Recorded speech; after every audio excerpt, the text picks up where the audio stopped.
Sa Duro nuk është më pjesë e vllaznisë së volejbollit, 20-vjeçari rritur tek Kuçeblut ku u shpall kampion me U21, ndërkohë që është pjesë edhe e ekipit kombëtar të moshave, ka vendosur që karrierën sportive ta vijojë në kampionatin e Superligës malazeze, duke u bërë pjesë e ekipit të Ulçinit. Prezantimi i tij nga ana e klubit të volejbollit Ulçinak është shoqëruar me vlerësime pozitive për talentin shkodran. Duro i përket një gjenerate të re lojtarësh që tashmë kanë përvojë në nivelin senior. Në fushë dallohet për vizionin e lojës, mendimin e shpejtë, lëvizshmërinë dhe cilësitë e tij udhëheqëse. Si organizator i lojës, ai është lojtari rreth të cilit ndërtohet ritmi dhe organizimi i ekipit. Duro vjen nga shkolla volejbollit Vllaznia, ndërsa krahas angazhimeve sportive po ndjek me sukses edhe studimet, shkruhet në faqen zyrtare të klubit Ulçinak. Kalimi nga Vllaznia tek Ulçini për talentin shkodran është shpritur me emocion, pasi do t'i jepet mundësia të luajë në kampionatin e Superligës malazeze, ndërkohë që gjen rastin të falenderojë edhe Vllaznin për periudhën e bashkëpunimit. Është një eksperiencë e re.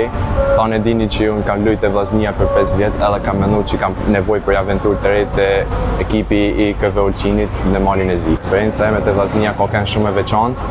Mund të përmend vitet kur kam luajtur te Tri që na shpall kampion, kena fituar edhe Kupën Rinia. Gjithashtu edhe eksperjenca me kombëtarën ka qenë diçka shumë e veçantë për mua.